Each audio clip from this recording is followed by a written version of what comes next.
Hey guys and girls and vampire fans, welcome back to Board Now's channel. Today I am doing the introduction because we are reviewing a little series that is very, very near and dear to my heart. And I'm actually going to start this off by playing a little music. Trust me, people, you're going to get used to that. So today we are reviewing the web series Carmilla, and it's actually kind of cool that we're doing it in 2024 because in August of this year it will be exactly 10 years since this series started airing. So back in about 2012 to 2015, if you were on YouTube, there was a big movement of adapting classic literature into little web vlogs. It started with an adaptation of Pride and Prejudice called The Lizzie Bennet Diaries, which became extremely popular and ended up running for a couple of seasons. Then we saw more and more popping up, and one of the ones that popped up was Carmilla. Now, Carmilla is based on the Gothic novella by J. Sheridan Le Fanu. It's actually a vampire story that predates Dracula.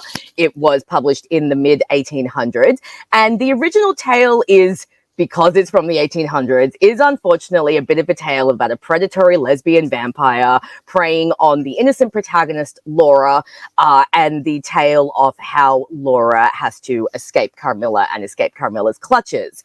The web series, however, decides to update these very homophobic roots, thank goodness, and sets the web series at Silas University in the Styrian Alps in Austria. And we follow tiny gay Laura Eileen Hollis, who has just started university and has discovered that her roommate has gone missing. And she's a little bit perturbed about this, especially when she gets a multiple choice card explaining her roommate's disappearance.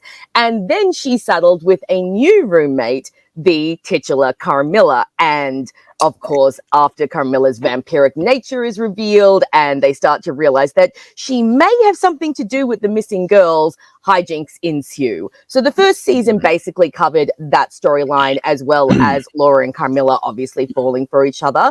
We then received a second season, which did get a little bit convoluted, and we will talk about that as we're discussing the seasons. And then we got the fantastic third season, and the series got so popular, we ended up with a feature-length film. It just was amazing how this tiny little web series just ran away, and it just became such a huge pop culture phenomenon. I fell in love with this series. I love anything to do with vampires. We all know this. And it is a very female-driven show. The majority, 95% of the characters are female. Probably about 80% of the characters are queer. So it really struck a chord with the LGBTQ community. For me, I just found it to be a really adorable, very funny, well-written little series. There are lots of references in it. You can definitely see the Buffy influence that kind of hangs over the show. Lots of Buffy references, and I found the characters also to be so endearing. A lot of people compare me to Laura, which I totally get.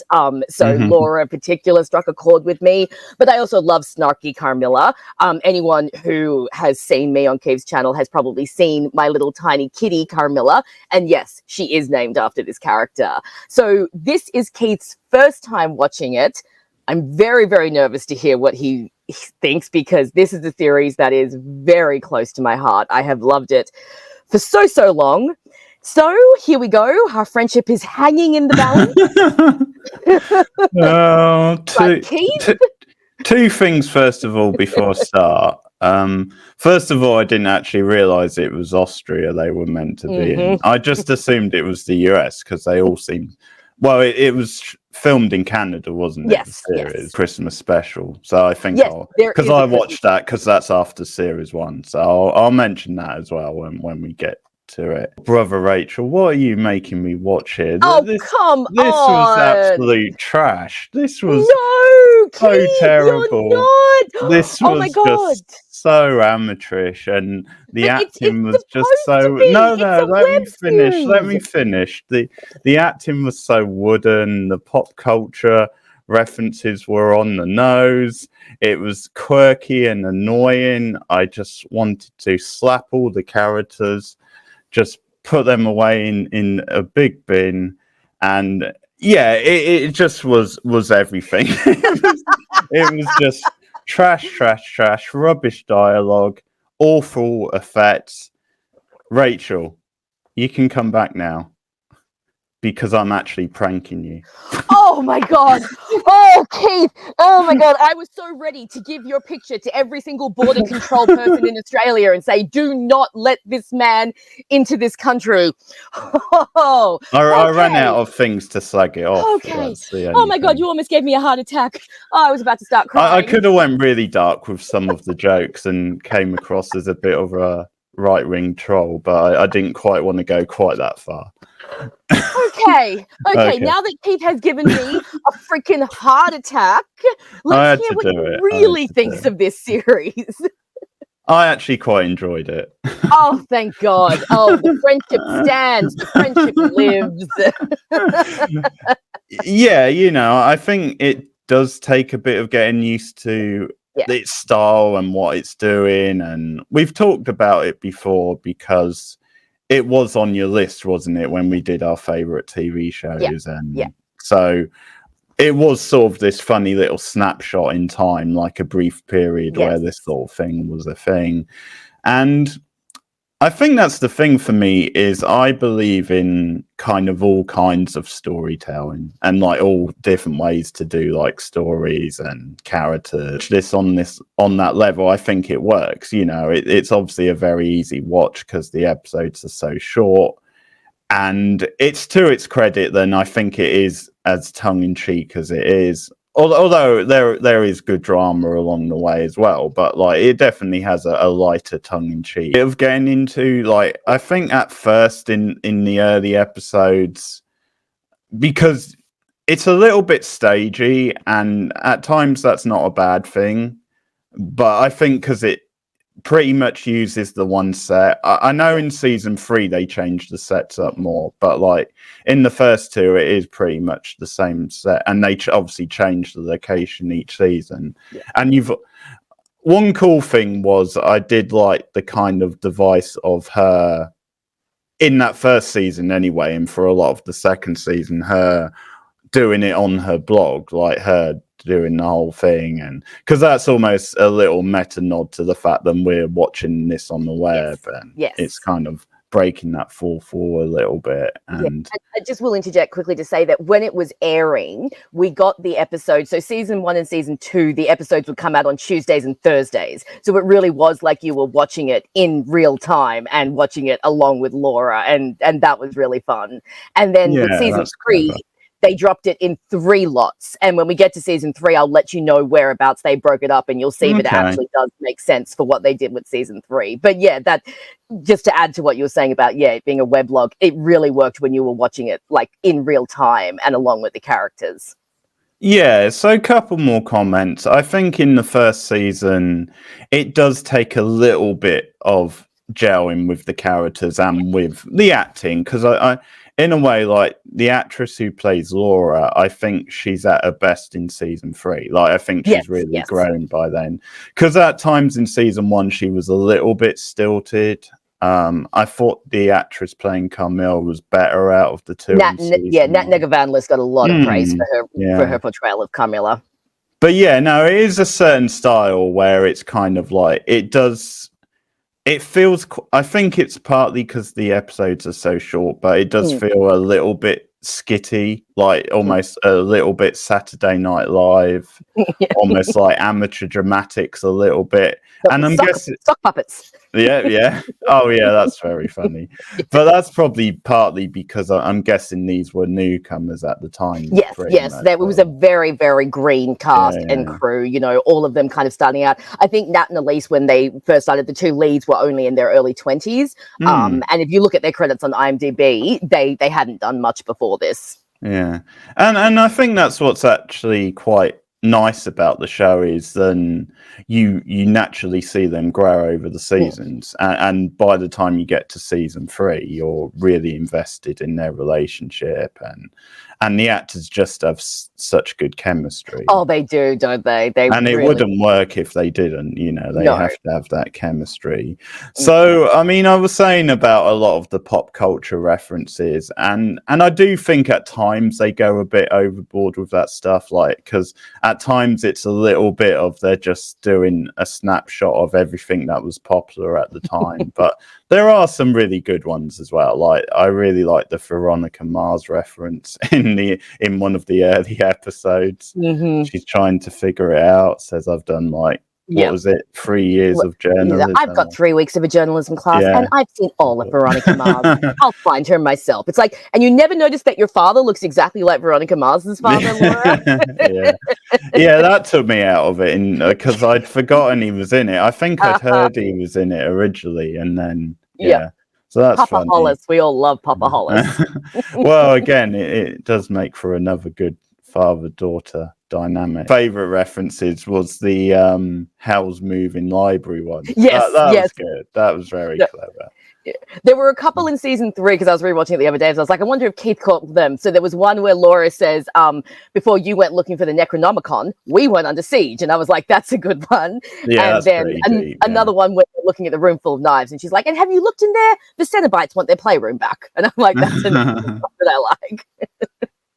Yeah, and I think they are quite good, especially in the early seasons, of working some good cliffhangers in. Like, they really use the time quite well, because I obviously love when that cliffhanger hits about, the Dean being Camilla's mother, and and obviously her being evil, her being a vampire, and they really obviously build on that mythology as the seasons go on. Yes. So that was a good end to that episode.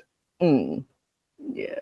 So maybe we'll start at season 1. So season 1, I agree. When I first started watching it, I remember it took me a little bit because I of course, as with a lot of things, I found this show through Tumblr. Lots of GIFs on Tumblr. And this one particular GIF kept popping up, and it was the scene where Carmilla's tied up in the room and they've got the garlic around her neck and they're all just kind of hanging out while she's got the sippy cup on her chest.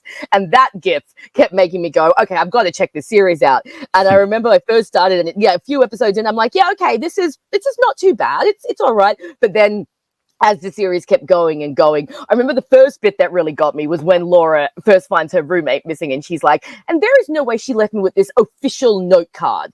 It is multiple choice. And I just burst out laughing. Well, that's a good line, yeah. And then, like you said, her and Carmilla, Nat and Elise have such great chemistry. I mean, the ship is called Holstein, and it's one of my favorite pairings of all time. And the more you watch their chemistry build in the first season, I think is just a lot of fun, that kind of snarky back and forth, because they really irritate each other, but they're also trying to fight their attraction to each other. One of my favorite bits is the part where Laura tries to dress up and seduce Carmilla so that they can, attack her. And then in the aftermath, Laura's like, oh, so you were really hitting on me, and Carmilla's like, yep, and you lured me into a trap. But what did you find most enjoyable about the first season? Was it the characters? Did you enjoy the dynamics? Which characters did you like? I'm really curious to see which characters you really like. Fun, as I said, pop culture type humor, and I think once you got sort of 4 or 5 episodes in and you got the hang of it a bit more, as I said, I did enjoy some of the reveals, and I did enjoy, because in a way the character stuff grew more maybe over the next 2 seasons for me. But I think it was maybe then they were starting to work in some fun sort of twists, and I quite enjoyed, as I said, some of the pop culture stuff. They do a good job with a lot of the pop culture references. It does get a little bit intense sometimes, but for the most part, and I think also because Laura is presented as such a geeky character, she's obviously someone who watches a lot of sci-fi and, loves pop culture. So I think it works with her character to drop so many references. But yes, which of the characters did you end up liking?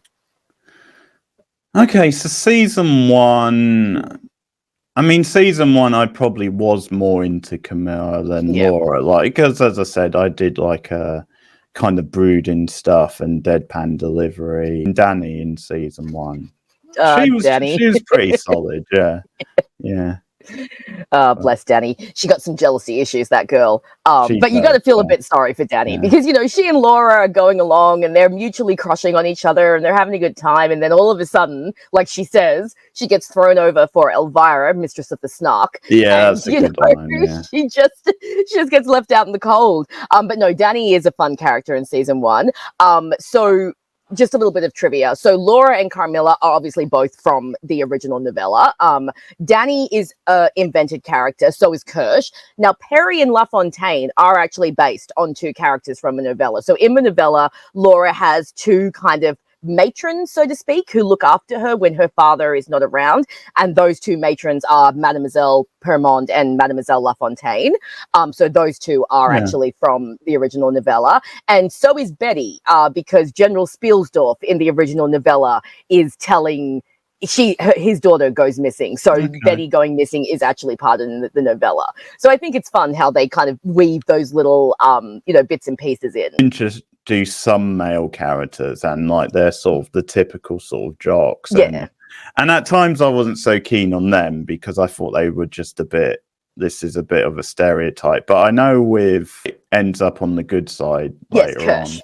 Yeah, I mean, he actually has a pretty decent character arc later. Yeah, he does. At first, I couldn't really stand him, and that's kind of the point.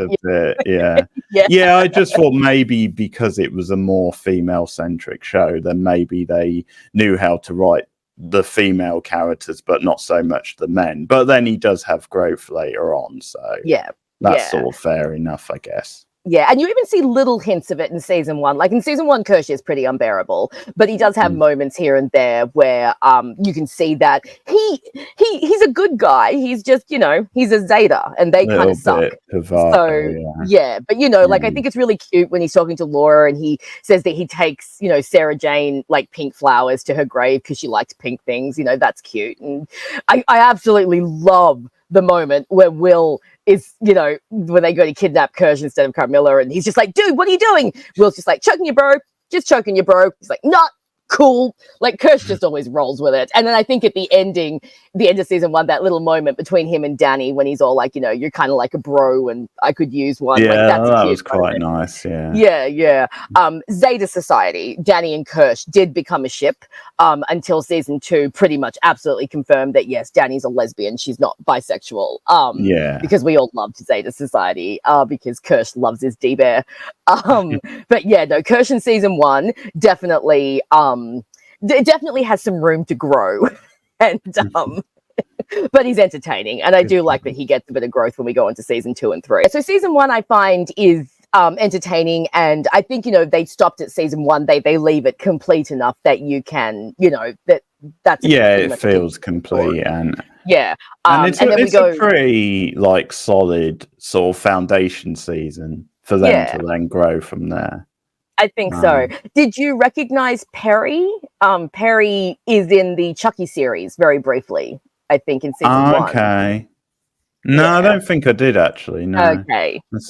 And I think a lot of that is shot in Canada, so I guess it's not surprising. Yeah, so that would make sense. But I think season 1 is pretty solid, and it's a fun opening season. And once you get used to the webcam format, because it is something that if you're not used to, you have to kind of get used to. And it was really fun because, and I mentioned this in my review video of Carmilla, is while they were filming, while it was airing, they made official Twitter and Tumblr accounts for all the characters. So I followed them on Tumblr, and they would put up updates and little bits and pieces that you maybe didn't hear. So we got to get like details of the battle, and we got to get like little bits and pieces of behind the scenes, like scenes that we couldn't see due to the web format. So that was a really fun little bit, and they kept them going throughout all 3 seasons. Those accounts all stayed active. That's a good idea. Christmas special where they've fled through the Austrian Alps and have gotten caught in an evil gingerbread house. I wasn't so keen on the Christmas special. Fair enough. I didn't really like, because it's the Christmas witch, isn't it? And I thought she was just a bit too hammy and over the top. It was a bit of a Hansel and Gretel type thing. They gave us the Christmas special after season 1 when we were all kind of wondering if we are going to get season 2. So they gave us the Christmas special, and we all just went, it is a little cheesy and hokey, although I do love the murder her for Christmas. Yeah. Oh, obviously, you know all the lines. Yes. Yeah. But yeah, no, it But would yes, have been fun at the time, to get yes. it, because you weren't sure if you were getting the series 2. Season 2 might be my favorite season, actually. Oh, okay. I do like the change in location. Yes. I do like her starting to do the news bulletins. They're really entertaining. And also, I don't know if you thought this, and I don't know if it's intentional, but that kind of logo and the graphics they had on, it looks very like Criminal Minds. So I don't know if that was an intentional. Look, given the show, I would say possibly, because they do love It their could have been references, like but it's something to look referencing. into, definitely. Yeah, I just thought it might have been going for that sort of vibe, but I actually did enjoy that sort of new side to Laura's character doing the news bulletin, and the way she was, it added a whole new personality and something else for her to get her teeth into. And I think it's a good season because it obviously dives more into the mythology of Camilla's family. Yes.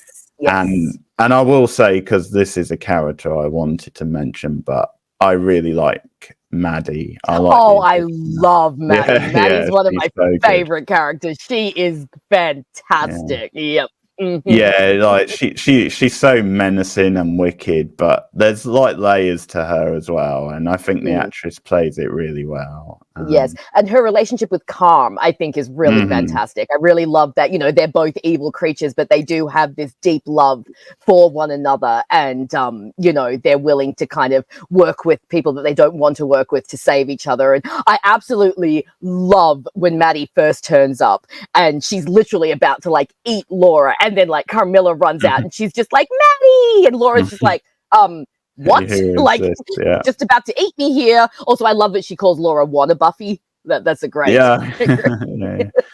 And I think some of the best stuff, like drama-wise, and I think this is partly where you can see similar sort of ideas to what Buffy and shows like that have done, is I sort of like some of the complex nature of like when Camilla is telling Laura,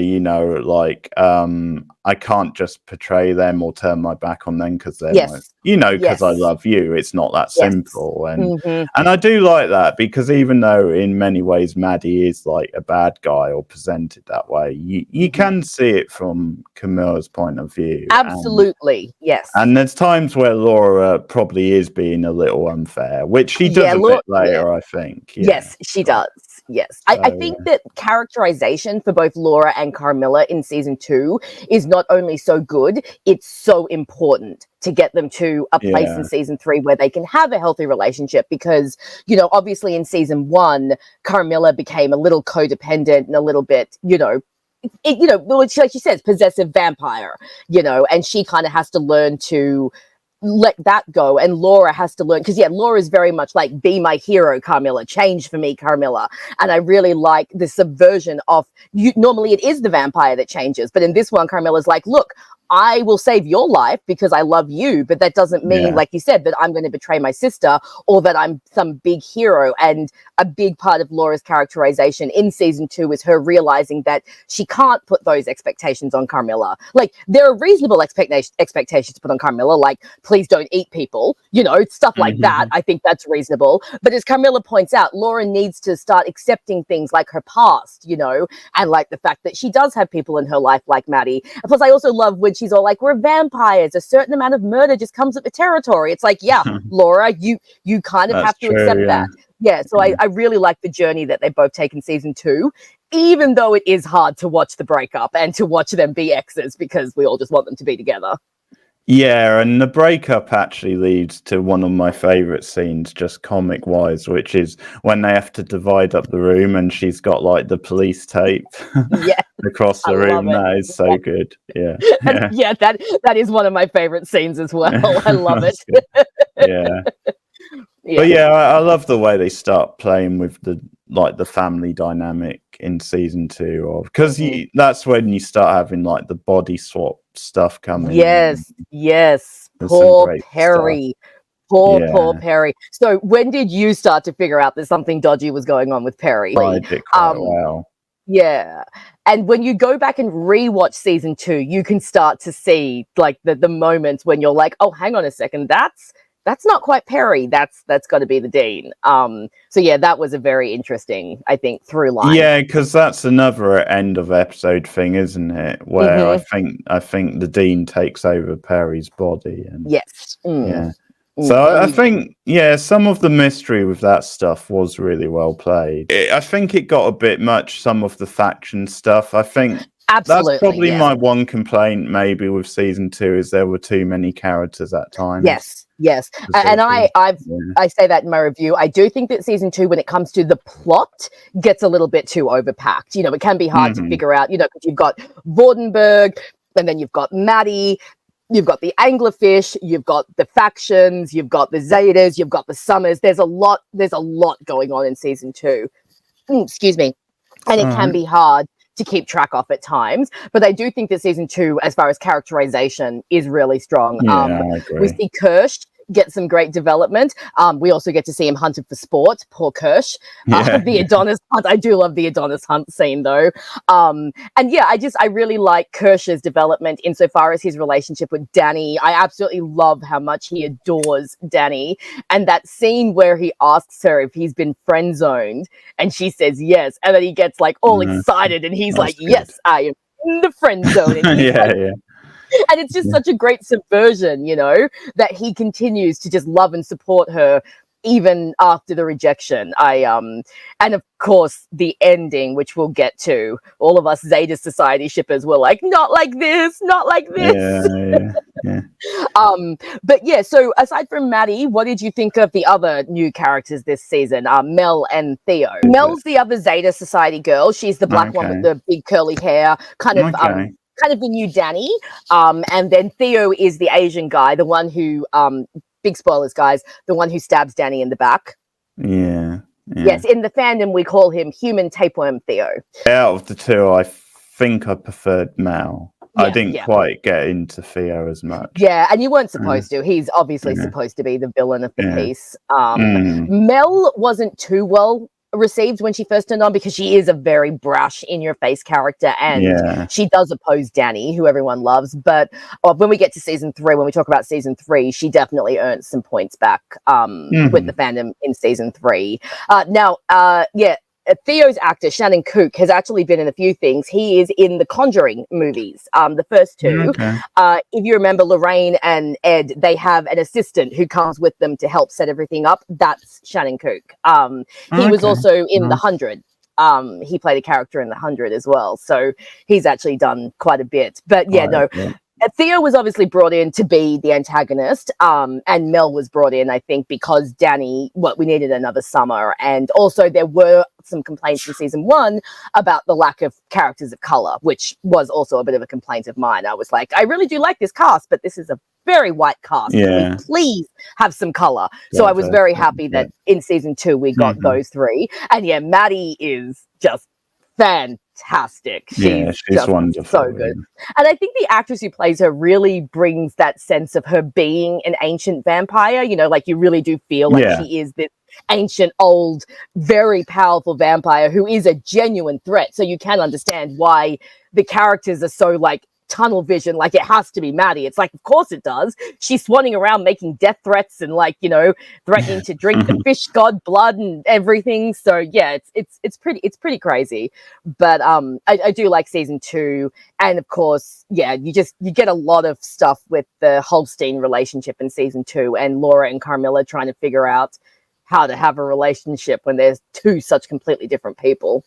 Yeah, and I think that's where the one setting can work really well, because you just get the sense of like they're crammed into this one room, and like that's going to put a strain even much on the relationship. But and I enjoy some of the fun they have with some of the cutaways, and when they put up like the ironic sort of screens, you know, when they give into temptation and it says technical dick. Yes, that's really funny. Yeah. And they do some good stuff like that, because it's almost like saying we're going to cut away from the filler stuff almost. Jumping back to season 1 for a moment, but I did. I also enjoyed the scene with the blood in the milk in season 1. Yes. You know, when it was like, because that's the first time she realised there was something up with her roommate, pretty much. I love it. I love it. It's so good. Just when she's all like, "Oh, and neither is Carmilla's super special soy milk," and I'm like, "Laura, it's soy milk. No one is winning here. You're just lucky it turned out to be blood, so you didn't have to drink soy milk." I also love in season 1 when they're all around and Laura's all like, she's so strong, she does this, and then LaFontaine's like, "Yeah, but we know she's a vampire, right? I mean, we know she's a vampire since the blood in the milk container, right? Vampire, and they're all just like. Like I love that. Like Laugh is there so great for the lamp shading and the snark. Because also in season 2 when Laura's all like, "Oh yeah, guess whose apartment this is?" and Laugh's just like, "The Dean's." Am I right? Yeah. I also quite like JP in season 2 when Laugh puts him into the vampire body, into Will's body, and you've got JP. Okay. He's a fun character as well. And yeah, season 2 does. I remember when season 2 was airing, and we were all talking about like how it really shook things up. We had the new setting, we had the new characters. They had the whole Steam breakup, which none of us enjoyed, and it was really, really fun. It did squash some of the theories that were floating around, though. There was a big, massive theory that the Summer Society were going to turn out to be werewolves. That was a huge one that everyone was theorizing, which unfortunately didn't happen. But yeah, there were a lot of really crazy theories floating around. And a lot of people did guess that Perry had been possessed by the Dean because they were releasing like behind the scenes stuff that were giving us hints. That one came out pretty quickly, and there was a lot of really fun stuff. It's really crazy how immersive Carmilla was when it was airing. There was so much behind the scenes stuff. There was so much extra stuff, and they really made it like a fantastic experience to watch it as it was airing. It was really, really fun. Really immersive experience. Now, I forgot to mention, and I didn't get you to watch it because it's actually not that great, but there is a season 0 of Carmilla, and it's a little kind of prequel season, and it only features a few characters. I don't love it. It's a little similar to the Christmas special in that it's not as well written as the rest, but it does give you some extra information about the university and the Dean, and a little bit more about like Carmilla before she met Laura. So if you are interested, it is on the Kind of TV website. I think I did see it up there. Yeah. So they released between seasons 2 and 3 when we were still, because I remember after they finished season 2 and we were all for like several months, we were like, are we getting season 3? Are we getting season 3? When is season 3 coming? And then they finally dropped a video on Valentine's Day. I remember that. And it was like, what do you want to do like with your crush for Valentine's Day? And that was like Carmilla season 3 and chill. And we were all just like, oh my God, season 3! So yes. So season 2, favorite season, and that obviously ends on a big cliffhanger, because what did you think of Vordenberg? The Baron of Lies, older man that came in and kind of, he was okay. I mean, he added something a bit different, and he was quite good fun. I thought he was a fun one. So of course season 2 ends with him about to behead Carmilla and Laura using the Silas Charter to kill him. Because we've talked about it before, how like sort of like dorm rooms in American shows look way too big. Massive. This one actually does look more reasonable. Like, right, it looks like an actual dorm room. And I did like that, yeah. Me too. I like that as well. Yeah. No, absolutely. I totally agree. Because we talked about that when we did Buffy season 4. We were like, what are these, the biggest dorm rooms in the history of university? But no, you're right. It's great that it's a small space, but I also think it's great how they utilize that space, because you'd often have several characters in there at the same time, and they still managed to make it work. And then, so season 2 was filmed on location at a bed and breakfast in Canada. So they rented out the place. But I like in season 2 how they kind of mess around with the angles. So you have Laura moving the desk a few times, just to keep it refreshing so it doesn't get boring. They kind of move it around a little bit, which I really like. And then when they went into season 3, they had actually made so much money off the first 2 seasons that they were able to, the season 3 set is theirs. They built that. So I thought that was really cool. And of course, we finally get to see the library. Expand it, Yes. You know what I thought was funny as well, and it just stood out a little bit, but the fact that Laura had her like cereal in the shot, like it's sort of like, well, like, because normally at unis, I think you normally have like kind of like a hall that you go to for breakfast. So I just thought it was funny that she had a cereal in the room. Well, I guess you always you keep. I do. I guess you keep your own food in your room as well. But I do love the running joke in season 1 where they're always making fun of Laura for eating nothing but like peanut butter snack cakes and grape soda, and they're all just like, "How are you still alive?" That's right. I think Elise specifically said in season 2, "I want Laura to eat a salad," but then they gave her that scene where Carmilla's hair is in her salad, so poor Laura didn't get her salad. But no, I do like the end of season 2 because I think that it really throws everything into chaos. Laura betrays her own morals by killing Vordenberg. She loses. I mean, she actually loses at the end of season 2, and that's a big thing, and it ends with her and Laugh and Calm in the library, which leads into my favorite season, which is season 3, because I love the dynamic of Laura, Calm, and Laugh. I think that's a really fun dynamic, those three kind of stuck in the library. So when we open season 3, we have Laura, Calm, and Laugh stuck in the library while the dean has the rest of his students in chains and digging towards hell, which is fun. And then, of course, we get some more and some really good mythology in season 3. And I really like Laura's characterization in season 3, how she's become a little bit more withdrawn because, the road to hell. And she's kind of taken a step back. But what did you think of season 3? Yeah, I think it might be Laura's best season, definitely, as a character. And also, I mean, following on from the end of season 2, I do like what they do with Parry, that character, because I think it just gives the actor a bit more to work with, because I think at times she was a little bit one note when she was just the regular character, but it gave us stuff to play with, and she was a lot of fun as more of a villain type thing. So I agree. I think some of it, just because it's very fantasy based season 3, some of that isn't to my taste because I don't really like high fantasy that much. So that's probably my one complaint. But I did kind of enjoy when it sort of went sci-fi at one point. Where, kind of Laura in that alternative universe. Yes. Like, the energy fading, and they had to figure out the puzzles, and so I enjoyed that stuff actually. Well, see, season 3 is more up my alley. Like, I like that kind of like, we've got to get the talisman and the books and the Hellgates and stuff. Like, I thought that they really built that into a fun ending that did end up working with what we knew from season 1. But of course, one of the best parts of season 3, one of the highlights, is Enrico Colantoni coming in as Papa Hollis. Tell me you loved Papa Hollis.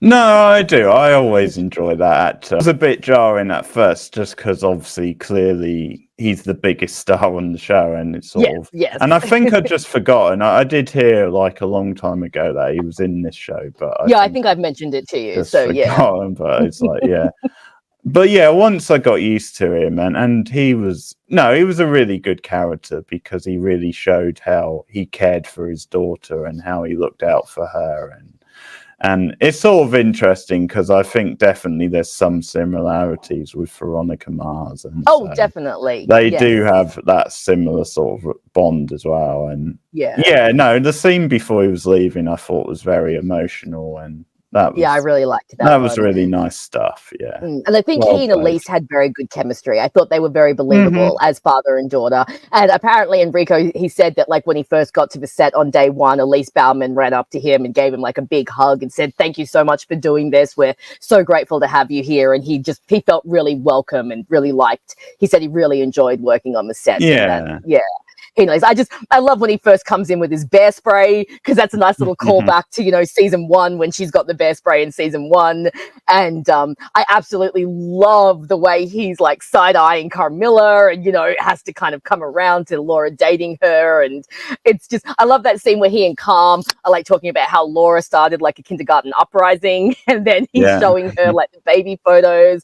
And Papa Hollis just was so great. And Mel, they mentioned in season 3 that Mel has a podcast, and you can listen to Mel's podcast on the thing. And in the podcast, you find out that Papa Hollis comes back like right at the end. He does come back with like the helicopters and the armies and Bob, the giant Bob. I love him talking about his friend Bob the giant. And I also love that Papa Hollis comes in and he sees LaFontaine, right? And he's like, this child doesn't have a parent. And then he starts like trying to protect them as well as Laura. Like that scene where they've got the sword and he comes in, he's like, stop. And he's got the hard hats and he's like, here, put this on, knee pads. Yep.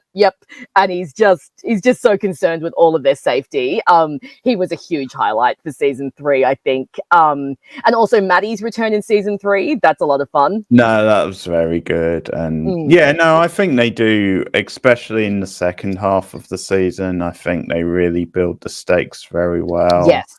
Because there's a lot of stakes on Parry and, kind of saying, we need to bring her back. It's not just about you two. Yes. And yes, that's a very interesting scene towards the end when LaFontaine is getting really upset, and they're saying, it's fine for JP to die, it's fine for Perry to be sacrificed, but like if it was Laura or Carmilla, and it's it like would be different. They kind of do have a point, because Laura and Carmilla do have this bad habit of like throwing everyone under the bus for each other, and that's part of what they have to kind of learn, that they can't do that. And I think that season 3 really does a good job of building the stakes. And again, given that it is still such a small set and such a small web series, I think they did a really good job of getting that across, that like the Dean's going to open the gates of hell and what is going on here. Now, I'm curious as to how you felt about the actual finale and the way that Laura saved the world, and if you had any confusion, because I actually have a really good explanation here for how everything played out. Because I remember when I first watched it, I was like, did Laura just save the world with a hug? How did that happen? So did you figure out what was going on, or no? I think maybe because it's the first time watch, maybe I was a bit confused. This is the peak of their relationship this season, and it definitely builds to a great finale, and a lot of stakes on it. And I excuse the pun, but a lot of stakes on it. But but Carmilla, I like the stuff when she thinks she's lost Laura, basically, and they make her immortal, and I kind of like her making the deal to bring Laura back, and like that's good stuff. Like it's almost like that's kind of the perfect way to end it. They're on the same level pretty much then, because she's immortal, and so that was really good. And I did like the change of like locations and different sets in season 3. That was really fun stuff. But you'll have to explain your theory on how. So I basically came to the end of season 3 and I was like, okay, what happened? So, but the best thing about Carmilla and Tumblr is that you get these fantastic people that figure everything out and just spell it all out for you. Okay, so we have to go all the way back to the beginning with the Dean. So the Dean, Inanna, who is actually the god Inanna, which, by the way, I love that little Buffy reference. It's obviously taken from the glory thing. And she even says, good glorificus. I'm like, yay, that's fantastic. So Inanna ruled with 3 other gods, Hasta, Ereshkigal, and Enki. So they were the 4 gods who ruled together. At some point, Hasta was killed or murdered, and Hasta was Inanna's love, and he was sent to hell. And Inanna went mad with grief over losing her love, and she tried to descend into hell to get him. And Ereshkigal and Enki were like, or not, let's not let her descend into hell. And so as punishment, they bound her into the form of the Dean, which was a vampire. And she lived on Earth for 6,000 years, making her vampire, army and all of her, vampire children. Then what happened is when Carmilla when her body was taken by the Vordenbergs, who have one of the talismans. That's right. So they also created the talisman to cage her. So the 4 talisman that they're all looking for, the sword, the book, the locket, and the liar's heart. That can cage the Dean, but it can also free the Dean, or it can also open up the gates to hell. So the Dean sets up the university when she makes Carmilla, and because she figures out that's where the gates of hell are. And for the next few years, while she's being controlled by the board, by the talisman, she feeds the fish monster until all of the events of seasons 1 and 2 happen, and Laura and Carmilla kind of accidentally get rid of the fish monster for her, and now she can descend into hell to get back to Hosta. Now, in the meantime, her sister, Ereshkigal, that's the one that Maddie is working for, has had a change of heart. And Ereshkigal has seen how broken the Dean has become, how bitter and how broken and how twisted she's become by being forced to live in this body and not be able to get to her love. So Ereshkigal is actually wanting to free the Dean. That's why she makes the deal with Laura, because the Dean already has the first 3 talisman, but she needs the Liar's Heart, which is Laura's heart, and she needs the Liar's Heart to be willingly given. That's why when she pulls the heart out of Laura to begin with, Laura doesn't die, because Laura didn't give the heart willingly, and that's also why she can't revive Hastur. When Laura finally realizes that this is all because the Dean has become so broken over losing the love of her life, that's when she hugs her and says, yes, I'll give you my heart, I'll set you free. And that's when the Dean becomes the god again. Once she's become a god, she realizes that she doesn't want Carmilla to spend eternity without her love. She doesn't want Carmilla to become some broken, twisted thing. So she makes Carmilla mortal so that Carmilla doesn't have to live for eternity with the pain of losing Laura. Meanwhile, because Laura's done what she wanted her to do, what Ereshkigal wanted her to do, Ereshkigal gives Carmilla the very easy riddle, of what am I? And Carmilla solves it, and therefore Laura comes back to life. So it's a little bit convoluted, and I might send you the post a little bit later.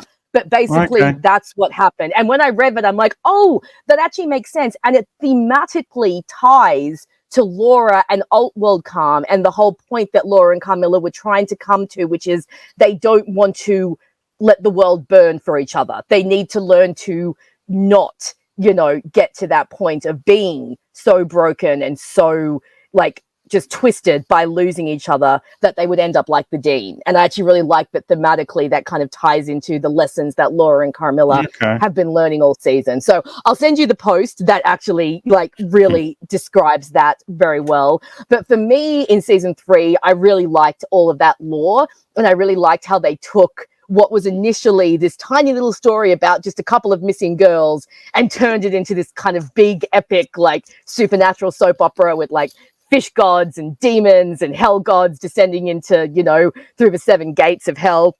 I thought that was really fun. And yeah, I think it comes to a really fun conclusion. Like you said, that scene at the end where Laura's dying and Calm is just holding her. I think Elise and Nat do some of their best work in that scene. And then you just get that beautiful ending where they get to crawl out of the hell pit into the sunlight and go off to their happy ending. And like you said, they're now on equal ground. They're now both human, and they can now both go on and have their human life together. And I do think that I find season 2 gets a bit messy, just plot wise, because, there is so much going on. And season 3, just manages to smooth that out. But for me, the strength of this series was always its characters. I think its characters are so good, and I think they're what carry the series through. And it's what I got attached to most when I was watching it. What about you? Did you find the characters quite endearing? Yeah, I think more so as it went on, but there was that natural growth. Season 1 was the weakest just because there's some teething problems that you naturally get. But as a first season, I still quite enjoyed it. And it's probably just a personal choice that I enjoy season 2 the most. But but I do agree with some of your things as well. As I said, there were too many characters for me. But then I don't think any of the seasons are perfect. But they're not. It's definitely not a perfect show. Season 3 is your favorite, and I think when I rewatch season 3, I'll probably get into it even more quite well with the plot, and they definitely build up the stakes very well by the end, because it is a very well paced show. Yes, it is. I think it's done very well. And I think for me, I think season 2 has the most flaws just because of just the plot and the way it gets a bit convoluted. Season 1, obviously, yes, you're right. There's definitely some teething problems. And especially in the first, I think probably the first dozen or so episodes, you can kind of see the actors are kind of, they're getting used to their characters and they're kind of getting comfortable, and they haven't quite slipped into their characters yet, except for maybe Nat. I think Carmilla from the beginning is actually quite established. I think Nat is probably the strongest of the cast. That being said, I think Elise gets fantastic as well, and Annie as the Dean in season 3, because there is not a trace of Perry in her. I think the way she plays the Dean is so so good. But yeah, no, it just I had a lot of fun. Yeah, definitely. All 3 seasons, you definitely have things that you can pick at, and you can, say, oh, well, this and this and this, maybe not as strong here, characterization, plot. But if you put them all together, I think they're a very enjoyable watch, and like I rewatched all 3 of them in one day, just did a big marathon and watched them all. And yeah, it's just such an easy show to watch. I think the dialogue's really funny, and the characters are really fun. And like you said, like Elise and Nat, like the Laura and Calm relationship, it's so easy to get so invested in that. And did you notice? Oh yeah, no, you. And I think it's in its favour, like I said, that it doesn't take itself too seriously. I think that makes it an easier watch as well. Absolutely, yeah. And I forgot what I was going to say, but just little bits of trivia. Oh yeah, so season 3, I was going to let you know. So, do you remember? So season 3, you get this first lot of episodes, and then they get a call from Betty. Remember, from at Princeton, and then Laura's like, okay, so we're going to try and put up a bunch of episodes. Lap thinks that she can get through the firewall, so we're putting up everything that we posted. That's what we got initially. So we got up until that point. We got the first part of season 3. Then we got from that point to Alt World. And once Laura got zapped into the Alt World, that was our second bunch of episodes. And then we got from Alt World to the end. And we got those spaced out, I think, about 2 weeks apart. So season 3 fun because we got a bunch of episodes in one go, but then we had to wait, and we were like, oh my god, no. There's also some funny behind the scenes stuff. Oh yeah, that's right, I was going to say, did you notice Carmilla's speech in season 3 when she's talking to Laura, when they've got the Dean trapped and they're talking about what's going on in the world? It's very much taken inspiration from Angel. She even has a line that says something like, if nothing else matters, then all that matters is what we make. And I'm like, oh my god, that's an Angel line. You got that from Buffy. So I always like that. But there's some really funny behind the scenes stuff. So you remember there's that scene in season 3 where they've got the Dean trapped in the circle, and Carmilla's voiceover is saying, she will try to break us, don't listen to her. And like she's putting the headphones on, laugh, and like Laura's eating the biscuit and the Dean's talking behind her, and Laura's just like because she's like, there's in the behind the scenes, you actually get to hear what Annie Briggs is saying, and it's so funny. Off camera, someone's like, okay, just say something really despicable and action. And she says, I gave Lola Perry venereal disease. And they all just start laughing. She's like, no, too much? Did I go too far? So there's fun like that. There's a lot of really fun bloopers and stuff. Like I said, Kinda TV, they released so much behind the scenes stuff. And my favorite bit, they're sponsored by they're sponsored by Kotex tampons. So there are tampons everywhere.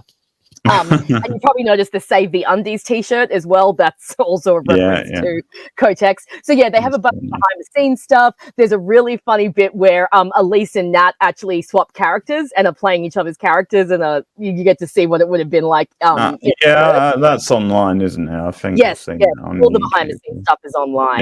And right. Yeah, just overall, just really fun. So I am so relieved that you liked this, because we were on thin ice, I mean, I always knew that you weren't really going to like Scrubs because you don't like Zach Braff, and I knew that one was going to be a hard sell. Now, as much as I don't think Smallville is as bad as you're making it out, I would also not claim that it's some sort of bastion of TV. So those two I could deal with. But Keith, if you hadn't liked this, it may have been friendship over. So I'm very, very glad things worked out the way they did. And I had fun pranking you as well. Oh, you did. I was just like, I was about to burst a blood vessel, man. That's why I was going as over the top as I was. That is just cruel. That is just cruel. So what would you give the series overall? Yeah, that's what I was going to say. Well, because it's a first time watch, and because it's enjoyable, but it's obviously hard to match your level of enthusiasm. Which is fair.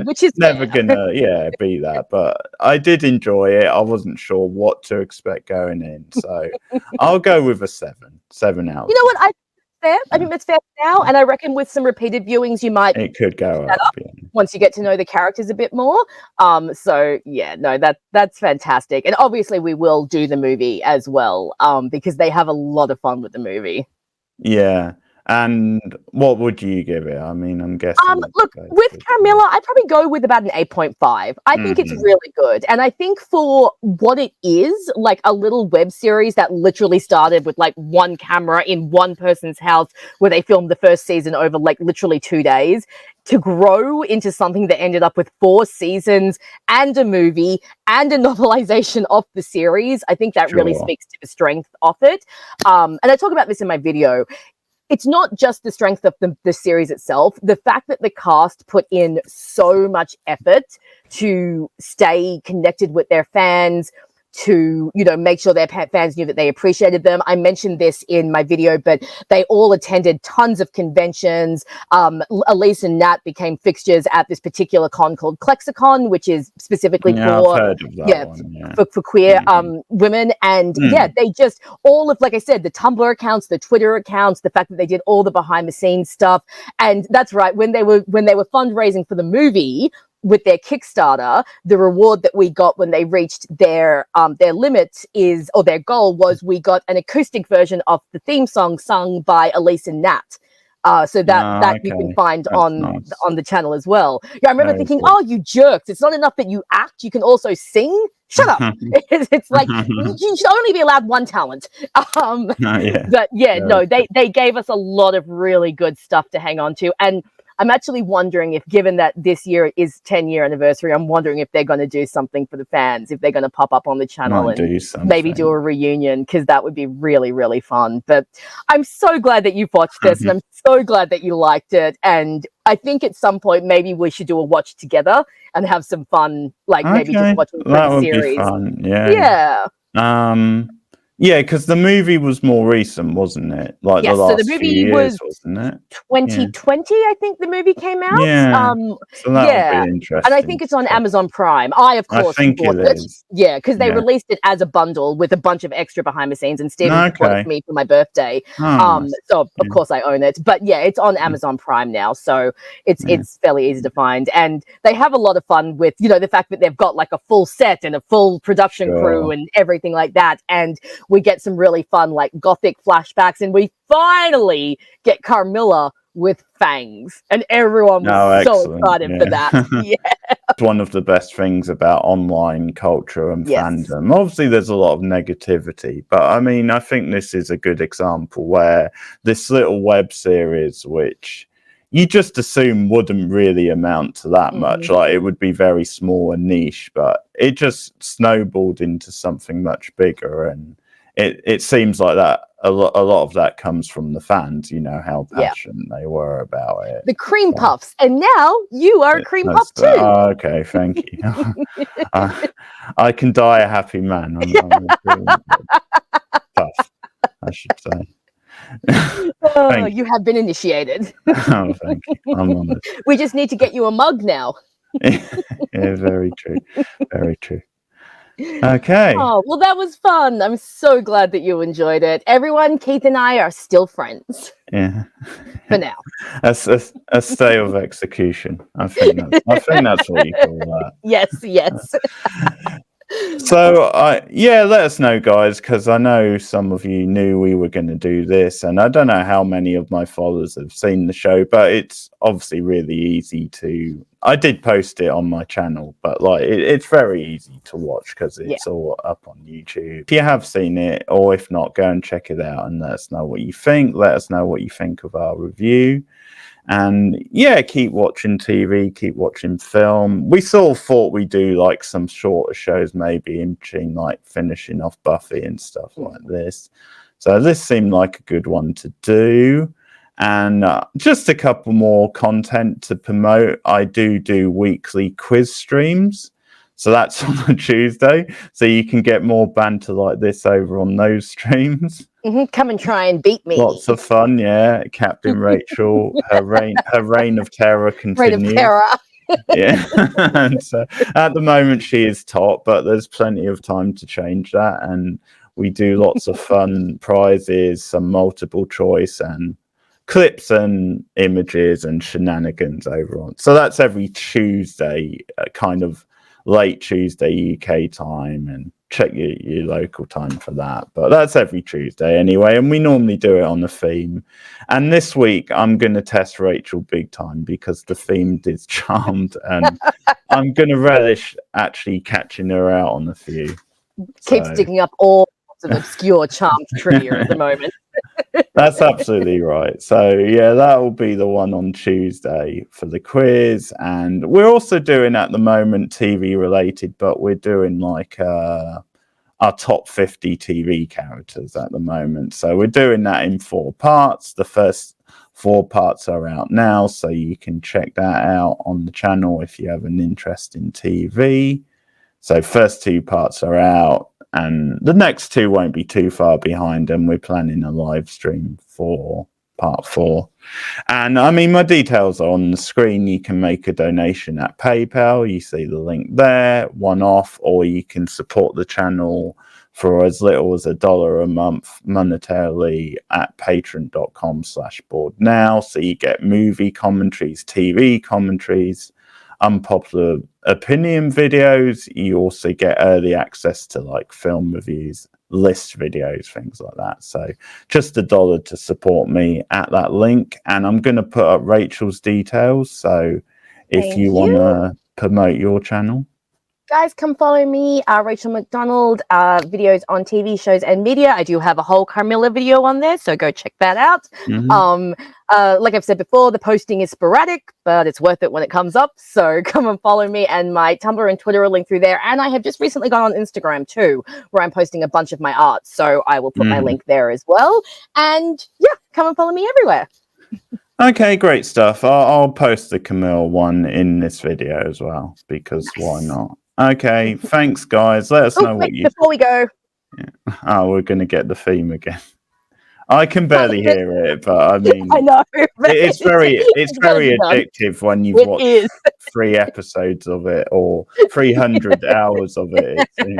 So thanks, guys. Let us know what you think of Camilla, and we will be back soon. Take care. Bye.